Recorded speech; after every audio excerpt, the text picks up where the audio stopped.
History. तो ये बिमल जलान समिति ने आरबीआई की कुल संपत्ति का, आरबीआई अपनी कुल संपत्ति का, आरबीआई अपनी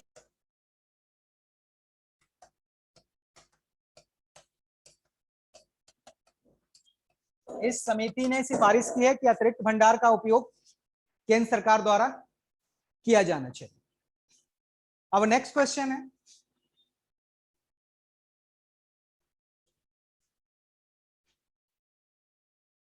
बॉम्बे स्टॉक एक्सचेंज के सूचकांक में यानी सेंसेक्स में कितनी कंपनियों को सूचीबद्ध किया गया है?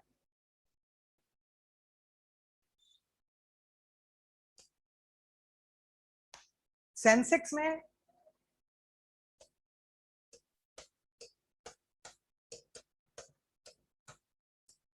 30 कंपनियों को सूचीबद्ध किया गया है, यानी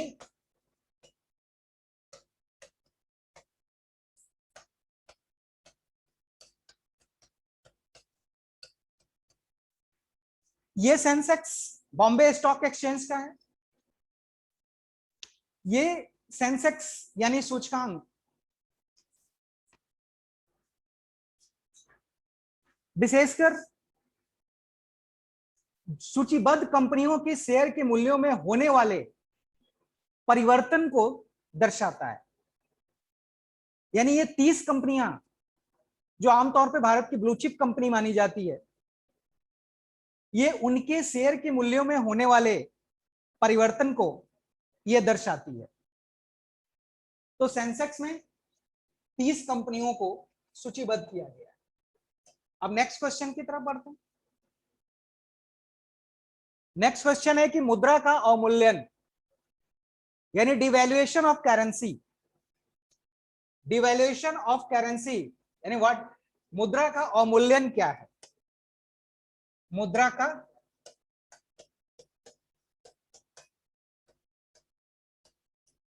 अवमूल्यन, जब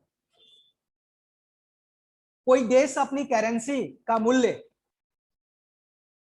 विश्व की प्रमुख करेंसियों की तुलना में कम कर देता है, तो इसे मुद्रा का अवमूल्यन कहा जाता है।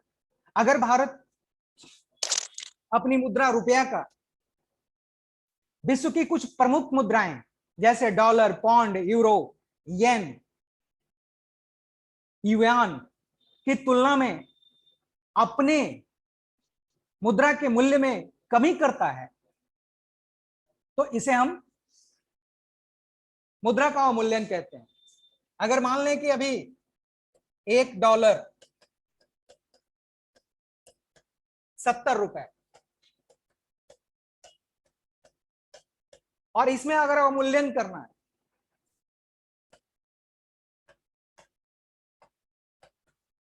अगर इसमें अवमूल्यन करना है तो $1 बराबर ₹72, यानी डॉलर की तुलना में रुपए के मूल्य में कमी आ गई। इसका फायदा क्या होता है? निर्यात बढ़ता है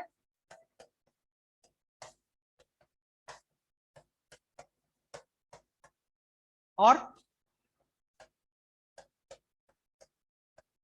आयात घटता है। इससे व्यापार को संतुलित करने में सुविधा होती है। इसलिए कभी कभी देशों के द्वारा मुद्रा का अवमूल्यन किया जाता है जब विश्व की अन्य मुद्राओं की तुलना में अपनी मुद्रा के मूल्य में कमी कर दी जाती है। अब next question, LERMS liberalise exchange rate mechanism system क्या है? यानी लर्म्स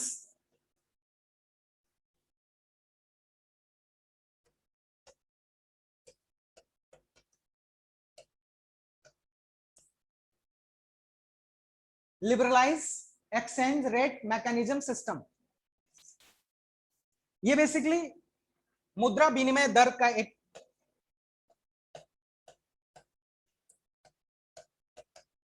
दर की एक प्रक्रिया है।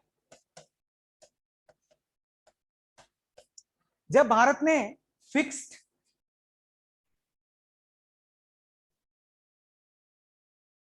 करेंसी सिस्टम से फ्लोटिंग सिस्टम की तरफ जब बढ़ा, तो उसी प्रक्रिया को लर्म्स कहा जाता है। यानी $1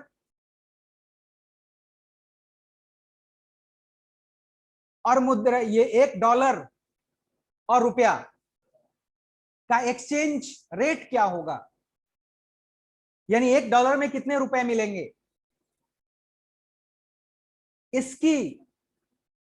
इसके निर्धारण में लर्म्स की एक भूमिका होती है।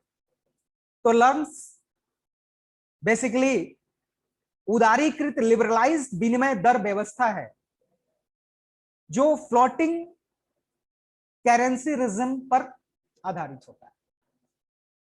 अब हम नेक्स्ट क्वेश्चन की तरफ बढ़ते हैं। नेक्स्ट क्वेश्चन है, किन दो अंतरराष्ट्रीय संगठन को ब्रेटन वुड्स का जुड़वा कहा जाता है? ब्रेटन वुड्स का जुड़वा, ब्रेटन वुड का जुड़वा। ब्रेटन वुड्स सम्मेलन हुआ था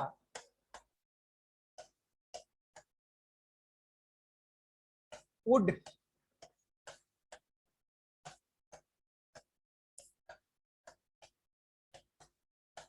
1944 में, और इसी सम्मेलन में यह निर्णय लिया गया था कि अंतरराष्ट्रीय स्तर पर दो IMF और वर्ल्ड बैंक की स्थापना की जाए। तो इसीलिए ये ट्विंस कहा जाता है, यानी IMF और वर्ल्ड बैंक को ब्रेटन वुड्स का जुड़वा कहा जाता है, क्योंकि इसी सम्मेलन में यह निर्णय लिया गया था कि अंतरराष्ट्रीय स्तर पर दो संस्थाओं की, वित्तीय संस्थाओं की स्थापना की जाएगी। इसमें एक अंतरराष्ट्रीय मुद्रा कोष और दूसरा विश्व बैंक। विश्व बैंक 5 संगठनों का एक समूह है जिसका अलग अलग समय में स्थापना की गई। Basically IBRD, international bank for reconstruction and development की स्थापना इस सम्मेलन की स्थापना का निर्णय इस सम्मेलन में लिया गया था, इसलिए इसे ब्रेटन वुड्स ट्विंस कहते हैं, क्योंकि इसकी उत्पत्ति इसी सम्मेलन के दौरान हुई थी। नेक्स्ट क्वेश्चन है,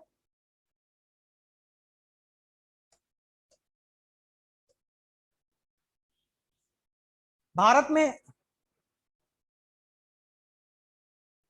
में निवेश आयोग यानी इन्वेस्टमेंट कमीशन, भारत में निवेश आयोग यानी इन्वेस्टमेंट कमीशन का गठन कब किया गया था? निवेश आयोग का गठन, निवेश आयोग का गठन 2004 में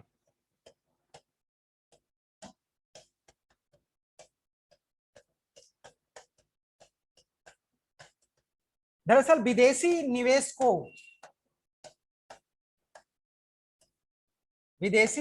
को प्रोत्साहित करने के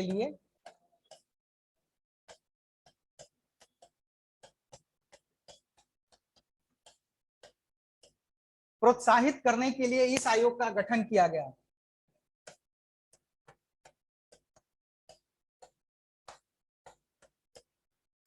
इस आयोग का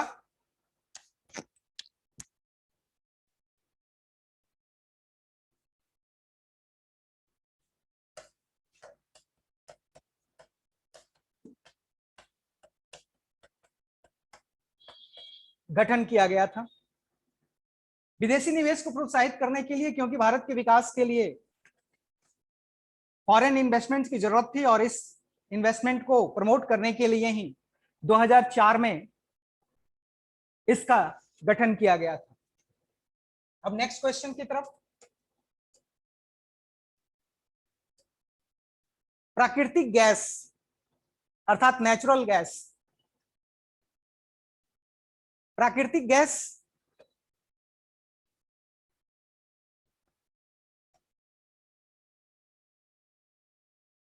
प्राकृतिक गैस किस गैस का मिश्रण?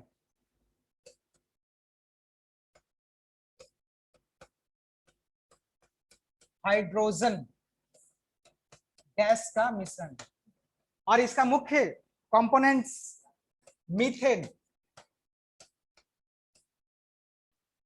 लगभग 95% नेचुरल गैस में मीथेन होता है। इसी hydrogen gas, CNG, compressed natural gas, compressed natural gas इसी प्राकृतिक गैस का हिस्सा है। एलपीजी जिसका उपयोग खाना बनाने के लिए किया जाता है, इसी गैस का हिस्सा है। तो स्वाभाविक है कि प्राकृतिक गैस हाइड्रोजन गैस का मिक्सचर है, जिसमें मेन कंपोनेंट्स मीथेन और इसके बाद जो प्रोपेन और इथेन की मात्रा होती है। नेक्स्ट क्वेश्चन की तरफ बढ़ते हैं।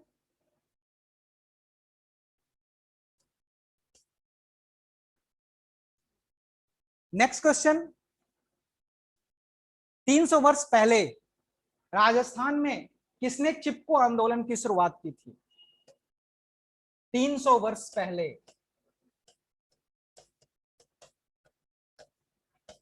अभी हाल में इस आंदोलन के जो नेता थे सुंदरलाल बहुगुणा का कोरोना से देहांत हो गया, लेकिन ये 300 साल पहले राजस्थान में इसकी शुरुआत हुई थी, और शुरुआत करने वाली महिला थी अमृता देवी। जब राजा ने खेजड़ी के वृक्ष को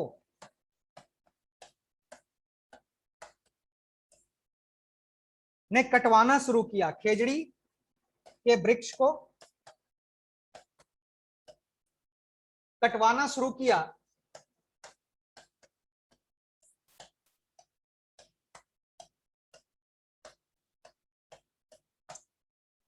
तो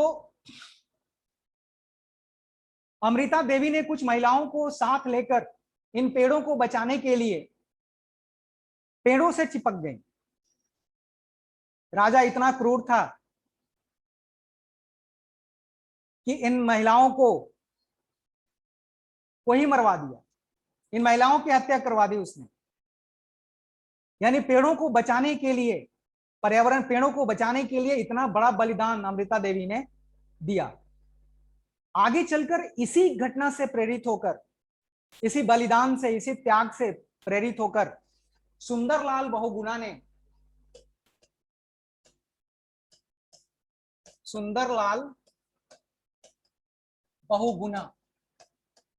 ने चिपको आंदोलन की शुरुआत की 70 के दशक में। चिपको आंदोलन की शुरुआत की। अभी कुछ ही दिन पहले इनका निधन हो गया। तो ये इसी अमृता देवी के त्याग से प्रेरित होकर इसी प्रकार का एक आंदोलन दक्षिण भारत में भी चला। दक्षिण भारत में भी चला, जिसको अपिक्को आंदोलन कहते हैं। यानी उत्तर भारत में चिपको आंदोलन और दक्षिण भारत में अपिक्को आंदोलन। अपिक्को आंदोलन का मतलब यही होता है कि पेड़ों को आलिंगन कर लेना। और इसके जो प्रवर्तक थे दक्षिण भारत में,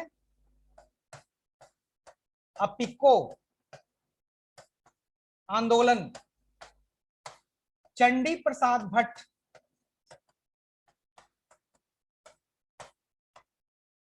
यानी जो भूमिका दक्षिण भारत, उत्तर भारत में सुंदरलाल बहुगुणा की है, वही भूमिका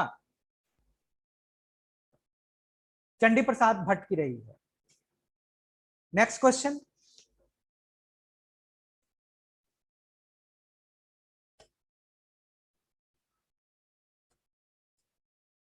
नेक्स्ट क्वेश्चन है,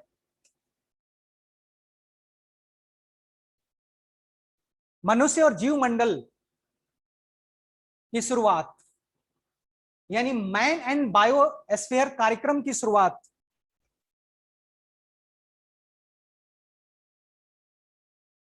मनुष्य और जीवमंडल कार्यक्रम की शुरुआत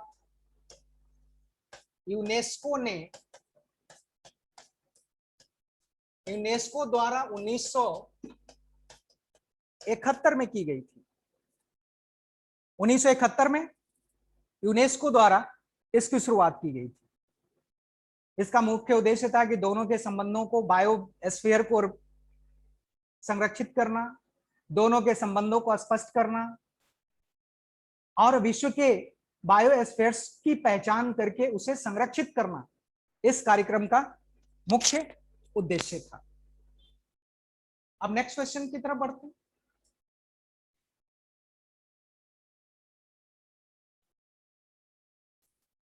ओजोन का निर्माण कैसे होता है?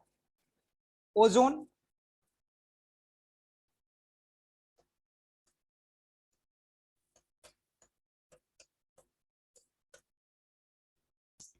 अर्थात वो 3। आपको पता है कि वातावरण में ऑक्सीजन अर्थात वो 2, लेकिन ये 3 मॉलिक्यूल के मिलने से ओजोन बनता है।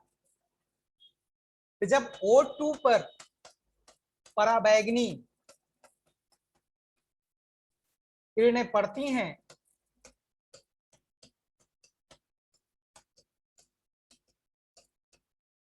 तो ये O2 तो स्वतंत्र मॉलिक्यूल्स में बदल जाता है और वातावरण में मौजूद O2 और प्लस वो मिलकर वो 3 बनाते हैं, यानी ओजोन का निर्माण होता है। तो परावैंगनिक किरणों के रिएक्शन से O3 का निर्माण होता है। ओजोन परावैंगनी को पृथ्वी पर आने से रोकता है। तो ओजोन की जो लेयर होती है मनुष्य के जीव, ये पृथ्वी पर जीवों के संरक्षण के लिए इस लेयर का होना जरूरी है। और परावैंगनी, अगर ये ओजोन डिप्लीट हो जाता है और विशेषकर क्लोरीन का एक मॉलिक्यूल्स ओजोन के 1 लाख मॉलिक्यूल्स को तोड़ देता है। तो सोचिए कि जो पृथ्वी से क्लोरीन गैस उत्सर्जित होती है, पृथ्वी के वातावरण में जो क्लोरीन गैस उत्सर्जित होती है, ऊपर जाकर ओजोन से रिएक्शन करके ओजोन को तोड़ देती है और ओजोन की परत में जो होल या छिद्र बनता है उसे परावैंगनिक किरणें सीधे पृथ्वी पर आ सकती हैं। इसलिए जो मनुष्य के या पृथ्वी पर रहने वाले सभी जीवों के लिए यह एक घातक है। इसलिए हमें ओजोन परत को बचाना है और लगातार इसके लिए प्रयास भी किए जाते रहे। तो ओजोन का निर्माण इस प्रकार होता है। अब नेक्स्ट क्वेश्चन और लास्ट क्वेश्चन है आज के वर्कशॉप का। जय आवर्धन अर्थात बायोमैग्निफिकेशन क्या होता है? जय आवर्धन अर्थात बायोमैग्निफिकेशन